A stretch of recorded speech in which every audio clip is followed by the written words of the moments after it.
I posted every day on YouTube for a week. And even though a week is a short amount of time, as someone who has been wanting to do YouTube consistently for years and didn't start until 7 years, and then once I finally started, I would start and stop, posting consistently every day for a week, showing up to record, edit, and then post every day for a week really shifted something in me. So I'm going to share the things that I learned along those 7 days of posting on YouTube in case you want to try something similar, because I honestly think for anyone who's facing the mental roadblocks of posting on YouTube, just trying for 7 days straight or whatever is possible for you, maybe it's just you start with 3 and then you build up to 7, I genuinely think will help my fellow YouTubers who also have the crippling fear or similar mental blocks to me that prevents them from showing up on YouTube consistently. One of the first things that hit me during this challenge is that clarity comes from action and consistent action. I would always sit around and think, I don't know what to post on YouTube. I have so many interests. I have so many things I want to talk about. What do I talk about? I have no clue. I'm just gonna sit here and try and figure it out. And as you can imagine, that never helped me.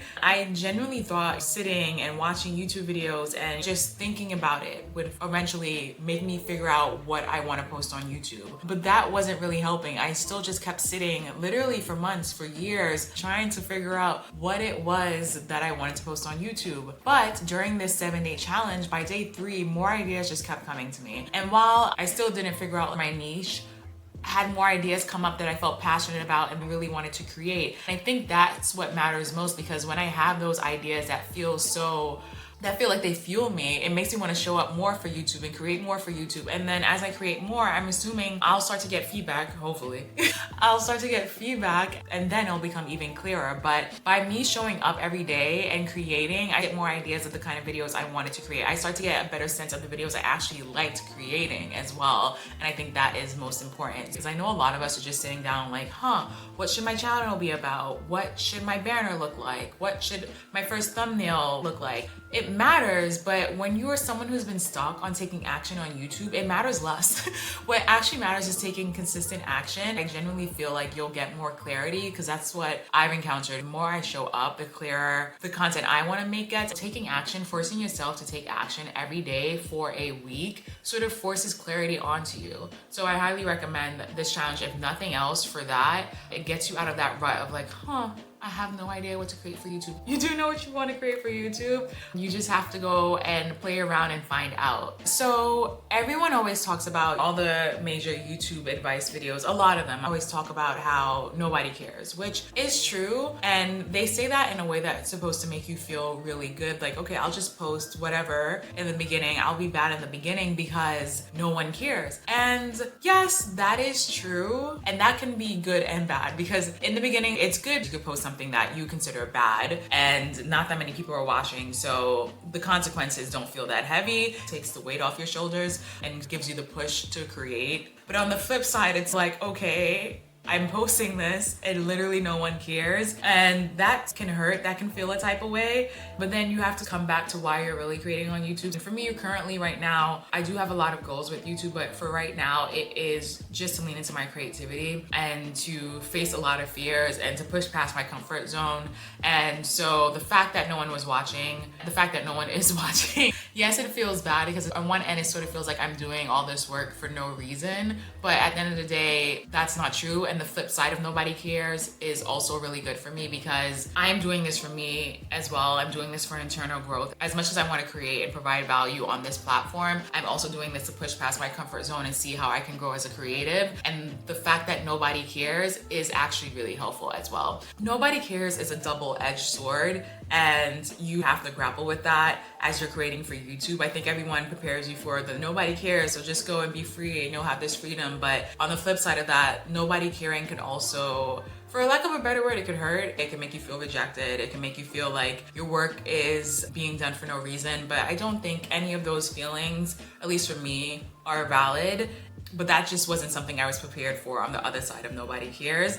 YouTube, maybe not for everyone, but definitely for me, and I think there are a lot of creators who feel this way, a lot of creators who haven't started who feel this way, but YouTube is Probably 80%, 90% mental, because there were just so many roadblocks I had to go through to show up and post daily. Honestly, to show up and post at all. Even the times I have posted before, it was just so much mental resistance that I had to push past. There were so many fears that I had to work through. It's like psychological warfare trying to post for YouTube. Those 7 days did not make it any easier. Honestly, it's so interesting because you would think by day 6 or 7 it would get easier, but by day 6 and 7 it actually felt harder. I felt a major wall of resistance, and it just made me think the mind is a funny thing. I am at the end of this sprint, and at the end of it I'm going to feel so good about myself, but I'll be also pushing past my comfort zone, pushing past my upper limit. I'll speak about that in a separate video. I feel like my mind was not ready for that.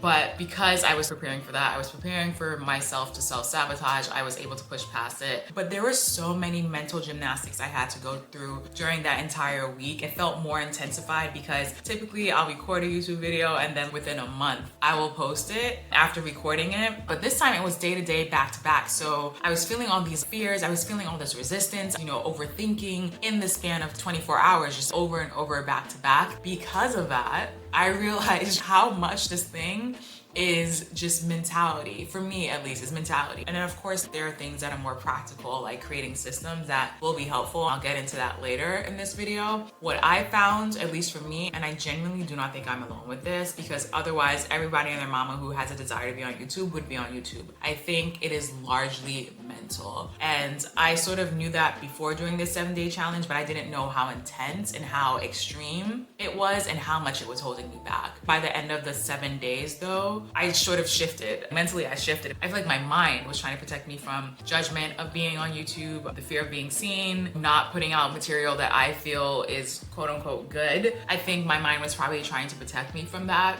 But these 7 days just showed my mind that, hey, she's showing up on YouTube and it's actually okay. No one's really judging her yet. She's putting out content that maybe isn't, to the best quality, but it's okay. I definitely think doing this for 7 days has shown me that once you are able to cope with this and show it for you, and once you're able to push past all the mental blocks, it gets easier. I'm not saying I'm fully recovered when it comes to my mental blocks around YouTube, but I will say it was way easier for me to sit down in front of the camera today. I was actually excited to sit down in front of the camera today and start recording for YouTube again.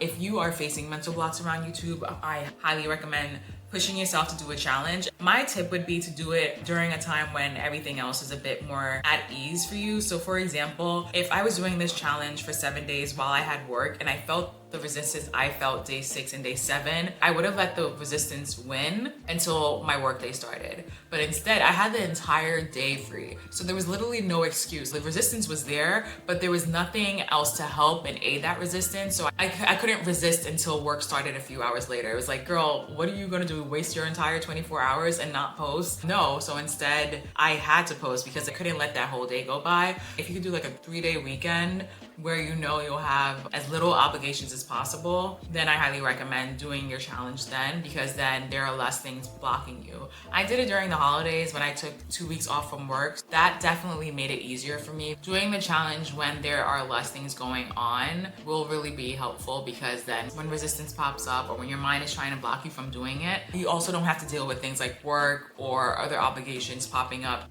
Doing this challenge forced me to stop sweating the small stuff, especially since I did this challenge really spontaneously. I did not plan for it. I wasn't like, okay, in 2 weeks time, I'm going to record for 7 days. I'm going to record for an entire week. And these are the videos I'm going to record. Here are the thumbnails. Here are the titles. I did not do that. I should have done that. Instead, I thought to myself one day, I think it was a Sunday, I should do a 7-day challenge for YouTube. I'm off from work for 2 weeks. Let me just take this opportunity to push myself and do something I've always wanted to do. I think if you can prepare it a bit more and do so, but doing it that way forced me to stop sweating the small stuff, things that I will need to improve on to grow on YouTube, yes, but in that 7-week challenge, it wasn't about that. It was just about showing up consistently and posting. So when I got home from a play at 11 p.m. or 10:30 p.m. and I had to edit and I wanted to go to bed, I didn't sweat the editing as much because I needed to go to sleep. And if it was okay enough to be viewed, then it was okay enough to be viewed and I posted. Normally, especially when I was doing one video every few months, I would record a video and spend some time editing it until it was perfect. And even then, it was never perfect.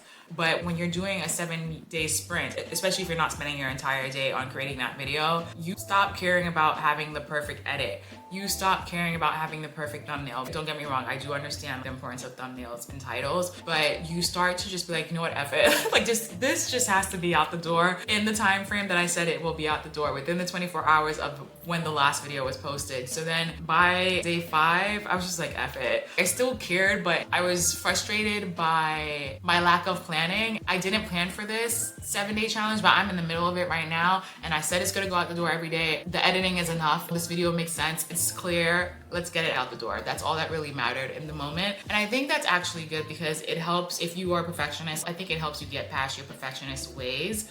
So maybe if you do a week challenge, don't prepare for it. Just jump into it if you think you can handle it, because honestly, it was a bit stressful for me by the middle of it. But what I found is it really helps push past the perfectionist in you. Even if you plan it out, say weeks before you started, you will still be forced to sort of push past the perfectionist in you because there's but so much you can do within a day of creating for YouTube. If you have the full day, if you're waking up at 7 a.m. and you can work on YouTube from 7 a.m. to 7 p.m., go for it. But if you are coming home from a night out with friends, from a dinner with friends, and it's 10 p.m., 11 p.m., and you want to get into bed early because you wake up at 6 a.m., you stop caring about the edit. You think about the sleep that you're missing, and if this video is clear enough, then it's getting posted, which is where I landed. Doing this 7-day challenge really helped me push past my perfectionism. I think it definitely still needs a little bit more work because in the future I probably won't feel that kind of pressure anymore, but it really helped me show that if I put something up that isn't the best, then I'll survive.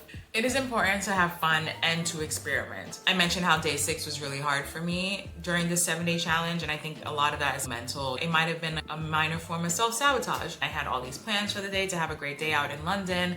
At first I was resistant at recording my day, but it seemed like my only option because I was feeling so much resistance to creating a talking head video. So I did that, and I actually ended up having the most fun editing that video than I have editing any other video I've ever created for YouTube. I also discovered that I love experimenting with DaVinci Resolve. I experimented with recording myself on my laptop as opposed to with an official camera or my phone. It was just a really interesting day, and it allowed me to show up in a fun way and experiment with editing. And by the end of editing that video, I felt so happy. I just had so much fun documenting my day and then coming home and finding unique ways to edit it. It was new to me to record on my laptop and use that as the way that I was doing my talking head portion of that video. I think it came to the point where I was doing the same thing, where I would just sit down and record for the camera, and it sort of forced me to try and find fun and experiment. I learned that it's going to be important for me to take that into my overall YouTube journey, or else I will feel resentment towards it. I'll feel resentment if I have to sit down and do something, if I don't balance it out with things that are fun for me or that forces me to grow as an editor for my YouTube videos or as a YouTuber in general. It really taught me the importance of having fun in YouTube and keeping the fun at the forefront. I think I've heard other big YouTubers mention this too. I was watching a video this morning actually about, I will put the creator, I can't remember from the top of my head, but he talks about having 3 buckets. One of those buckets would be for fun, specifically for fun. One bucket would be for videos you know that work. Another bucket would be for videos to experiment with. I think the fun bucket is genuinely really important, and I will be leaning into that more as I create, and I will not care if that video does not get views. Funnily enough, the video I had fun with the most and the one that I experimented with, the one that I'm talking about, does have the most views, but I don't think it's because of the amount of fun I had. I think it's because of the topic. I think people just like London and solo dates. It was an artist date for me. I think it's mainly the topic, but funnily enough, the video that I had fun with and experimented with is the one during that challenge I believe that has the most views. Still a small amount of views, but I'm grateful for every single one of them, and I think that says something that the video that I had the most fun with is the video that has the most views from the challenge. This one is the biggest one that I realized, and of course I've heard people talk about this ad nauseum before when it comes to YouTube, and that is you need systems to succeed on YouTube, or at least to show up consistently. If you are in this for the long game, especially if you have a job, if you are serious about YouTube and creating for it, consistently. I don't see how it's possible to do that without systems. Like I said, I did this challenge spontaneously. I just jumped right into it, and never again, never again will I be doing that, because that was really stressful. You hear about it all the time. People have content calendars, people batch create, and I didn't want to batch create for this challenge because the whole purpose of this challenge was me to show up daily and do the steps for YouTube, the recording, the editing, the posting. I felt like I just needed that. Personally, I don't think it would be possible for me to succeed on YouTube without a system. And I'm still figuring that out. After the challenge, I just needed to take advantage of the break that I had from work and sort of figure out my goals for 2026. And during that time, I wanted to come up with a system for YouTube, but I honestly think I need to create a little bit more to figure out exactly what I need. Right now, I have a Notion set up for my ideas. I will figure out my thumbnails and my titles over the next coming weeks, but that is a priority for me right now when it comes to YouTube, because with a full-time job, with a social life, with travel coming up, there is no way for me to do this consistently without a system. I genuinely do not see how someone, even without a full-time job and everything else I just mentioned, can do YouTube consistently without a system for the long term. You know, there are outliers.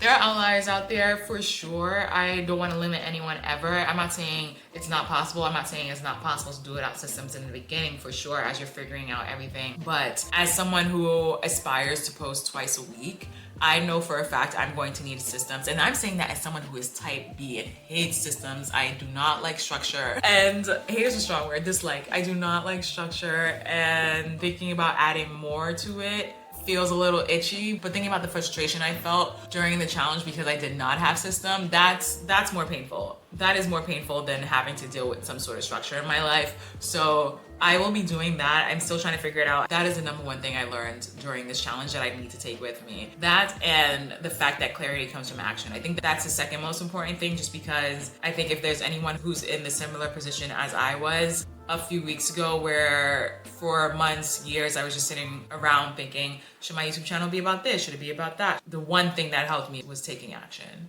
And I'm looking forward to doing more of that and getting more clear. It has fueled me because now I equate action with clarity, knowing that is going to help me figure out how to form my YouTube channel. And then adding on to the systems portion of it, I know for a fact, as soon as I can, I need to delegate editing. I actually really enjoy editing for YouTube, but it's not a sustainable thing for me to do if I want to put out more videos, or even if I don't, it's just really not sustainable for me to do. I enjoy doing it, but it takes a lot of time, and I'm hoping that I can shave off an hour or two of how long it takes me to edit. Either way, I think it's not the best use of my time, and I think it'll just clear up mental space for YouTube creation once I can just start handing that out to other people. And while I've mentioned the frustration I felt to create in such a short amount of time spontaneously, it also really made me appreciate how much work goes into YouTube. And again, we all are aware of this. We watch enough videos to know that this is a lot of work, but to hear it and then to actually experience it is really different. Knowing how much work goes into it made me feel less bad about being bad at YouTube and being okay with being a beginner, because there's just so many things in play that of course this is going to be hard.